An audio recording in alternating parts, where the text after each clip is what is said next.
August 1 supreme കോടതി വിധി മൂലം അസ്ഥിരപ്പെട്ട ഭരണഘടനാ വകുപ്പുകൾ ശാക്തീകരിക്കുന്നതിനാവശ്യമായ നിയമനിർമ്മാണം നടത്തണമെന്നും പട്ടിക വിഭാഗങ്ങളെ തരംതിരിക്കുന്ന തരത്തിലുള്ള സുപ്രീം കോടതി ഉത്തരവുകളിൽ നിന്ന് പട്ടിക വിഭാഗ ലിസ്റ്റ് 9ാം ഷെഡ്യൂളിൽ ഉൾപ്പെടുത്തണമെന്നും ആവശ്യപ്പെട്ടുകൊണ്ട് ഭാരത് ബന്ദിനോടനുബന്ധിച്ച് കേരളത്തിലെ പട്ടികജാതി പട്ടികവർഗ സംയുക്ത സമിതി AG's ഓഫീസിലേക്ക് മാർച്ച് നടത്തി. സംയുക്ത സമിതി ജനറൽ സെക്രട്ടറി PM വിനോദ്, ഘടക സംഘടനാ നേതാക്കൾ തുടങ്ങിയവർ പ്രതിഷേധത്തിൽ പങ്കെടുത്തു. ഇന്ത്യയിലെ സബ് കാസ്റ്റ് റിസർവേഷൻ നടത്താനുള്ള അവകാശം സംസ്ഥാന സർക്കാരുകൾക്ക് നൽകി.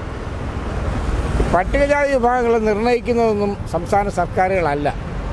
സംസ്ഥാന സർക്കാരുകൾക്ക് ശുപാർശ ചെയ്താൽ അത് ഇന്ത്യൻ പാർലമെൻറ്റിൽ വരികയും ഇന്ത്യൻ പാർലമെൻറ്റ് അംഗീകരിച്ച് ബഹുമാനപ്പെട്ട ഇന്ത്യൻ രാഷ്ട്രപതി ഒപ്പിട്ടെടുക്കുന്ന ലിസ്റ്റാണ് പട്ടികജാതിക്കാരുടെ ലിസ്റ്റ്.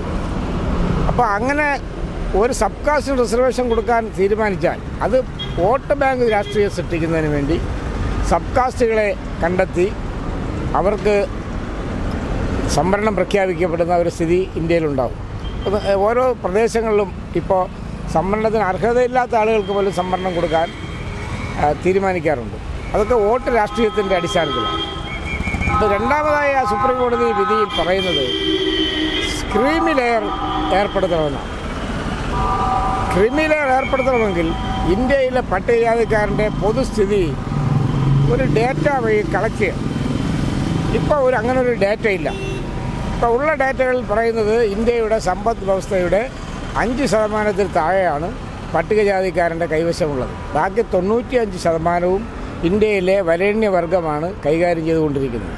അപ്പോൾ ഈ 5% വരുന്ന പട്ടികജാതിക്കാരിലേക്ക് ക്രീമി ലെയർ കൊണ്ടുവന്ന് ആ ആളുകളെ ഈ സമൂഹത്തിൽ നിന്ന് ഭിന്നിപ്പിച്ച് മാറ്റി നിർത്തി അവിടെ സംവരണാവകാശങ്ങളെ ഇല്ലാതാക്കുമ്പോൾ അതുവഴി ലീഡർഷിപ്പിൽ നിൽക്കുന്ന മുഴുവൻ ആളുകളും പുറത്തു പോകും. നിങ്ങൾക്കറിയാം, ഇപ്പോഴും ഇന്ത്യയിലെ വിവിധ സംസ്ഥാനങ്ങളിൽ പട്ടികജാതിക്കാർക്ക് അമ്പലങ്ങളിലും പള്ളിക്കൂടങ്ങളിലും പോകാൻ പറ്റാത്തൊരവസ്ഥയുണ്ട്.